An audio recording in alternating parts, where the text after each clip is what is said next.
Welcome to my random ramblings of all things in the universe and beyond. Ta-da!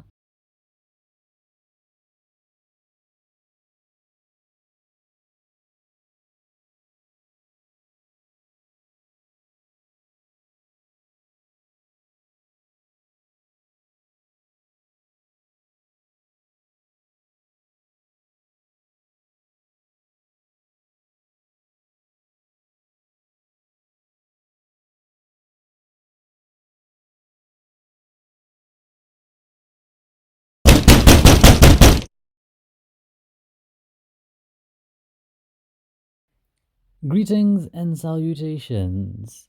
I would like to start with a story of about a year or so ago. I walked into a hall, and to the right, there was a bunch of chairs stacked up, ready to be put out into this rather large hall. And as I walked in, someone turned to me and said, "Can you put these chairs out in rows?"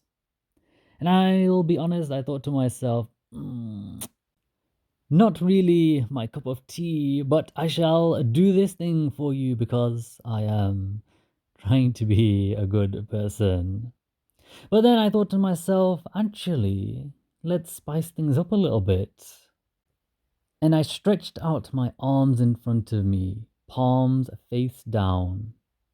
In a steady and confident motion, I turned my palms upwards. And as I did, all the chairs that were stacked up lifted into the air, separated into individual chairs from their stacked position. I moved my hands across the room and then I turned them palm facing down again. And as I did, all the chairs gently touched down to the ground. And my mind exploded at what I had just done. Even myself, I was shocked at what just happened. That I had willed it and it had actually happened. Even though I had the confidence in the moment that it would happen, is the only thing that could happen if I extended my will to do just that. But that it happened and that I was exhibiting superhuman powers exploded my brain and my world. The explosion in my brain was so magnificent, so immense, that I ended up waking up at precisely that time.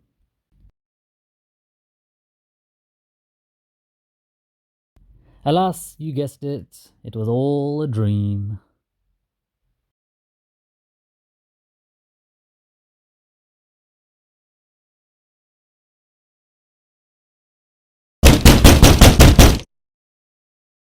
But since then, from time to time, this dream has played on my mind, and it got me thinking first about the Matrix, which, without too many spoilers for those of you that haven't watched it, one of the key themes of the movie is that the reality that we are observing is actually a simulation. And when you step out of this simulation, your eyes and mind are open to what is true reality, or what is truly going on.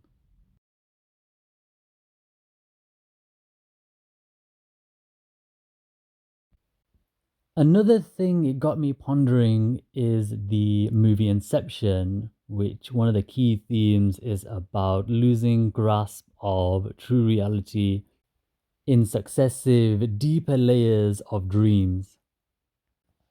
And finally, I began to ponder the concept that is often talked about as the superconsciousness or entering the superconscious state.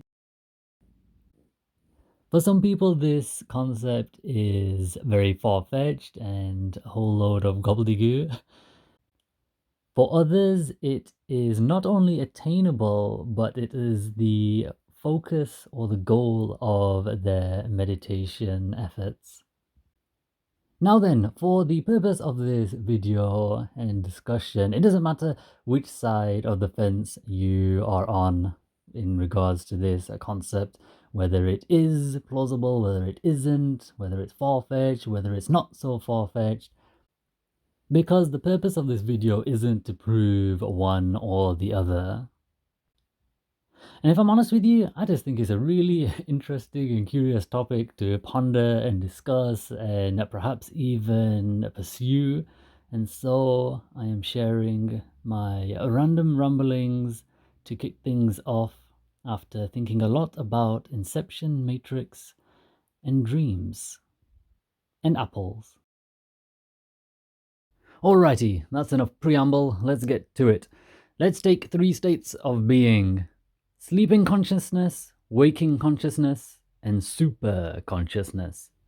Beginning with sleeping consciousness, we've all had those dreams where we know we are dreaming. Even in the dream, we're like, okay, I'm asleep in my bed and I am having this delusional dream of myself doing X, Y, or Z. And at some point, I will wake up into the real world. I also imagine that for most of us, we have experienced a dream where while we are in that dream world, while we are dreaming, we are completely and utterly convinced that this dream world we are experiencing is reality, is completely and utterly real. It doesn't matter how random, how absurd that dream is. In the moment while we are dreaming, we are convinced that that is real. So much so that even once we wake up from this dream, there are few moments where we will be like, oh my god, don't eat me. Oh no, I failed that test. Oh, what's happening? Where am I? And then after our brain catches up and realizes that we have woken up, then we will say, we are awake now. And all that was just a dream. And now we've entered the waking state. Yay! And we proceed to go about our daily lives and do whatever we do in our daily lives. Work, eat, play, socialize, exercise, sleep, dream. And perhaps some of us even enjoy to sit down and meditate. And for some of us, after years of persistent determination, cultivating calmness and peace, thinking right, speaking right, and doing right, we enter the superconscious, wherever that might be. And this is the point where I got really curious, and this is really the topic that I wanted to discuss with you all, is that, let's say the clock strikes 10 o'clock, and we think, oh, yay, bedtime, and we go upstairs.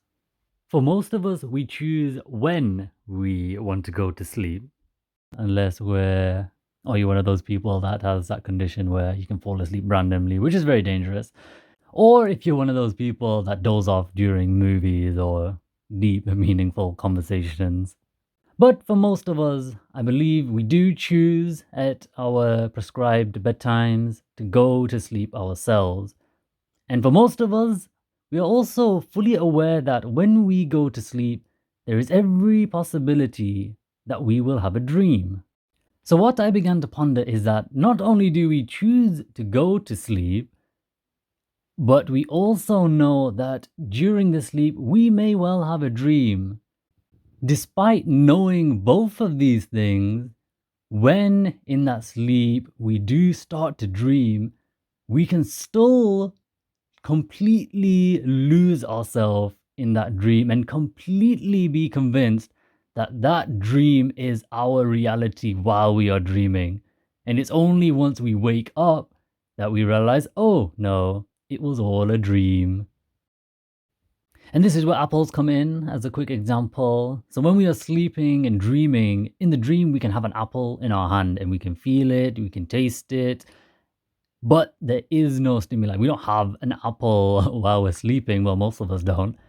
It is purely just nerve impulses to our brain replicating these sensations. Then we wake up and we can go to the fruit basket and we can grab an actual apple, and now we actually have something physical that is stimulating those nerve impulses that let us partake of the apple. And what this apple is in the superconsciousness, how we perceive it in the superconsciousness is, I have no idea. But before I ramble on too much, I guess my point here, which, yes, with my ramblings, I don't usually actually have a very specific point. They are just as the channel suggests, random ramblings. But if I was trying to summarize a non-existent point to this video, then it would be something along the lines of, if in a dreaming state we can experience an apple, we can see it, we can taste it, we can feel it, just as we would in the waking world, and we can completely lose ourselves in this dreaming state, then is it quite so far-fetched to imagine that there may well be a superconscious state in which we are more awake than we are in the waking world? And perhaps in the superconsciousness, there is ways of perceiving this world and universe in ways and to depths that are not possible or accessible in the waking or dreaming state. Who knows? Alas, I can't help you there, because I perhaps know what you are thinking. That, hey, random, if you're talking about superconsciousness and apples, this and that, then why are you chilling here with us, here in the waking state? Why are you not chilling in the superconsciousness that you're rambling on about? A good question indeed, as yes, I will humbly confess that I have not entered the superconsciousness yet. However, the purpose of this rambling and all other such ramblings of mine that I discuss with you is not at all to say what is true or false, rather simply that I find such topics incredibly enlightening, motivating, and very curious to delve into and discuss with various people that I meet throughout my life. The waking life, not dream life. That can get a bit crazy sometimes.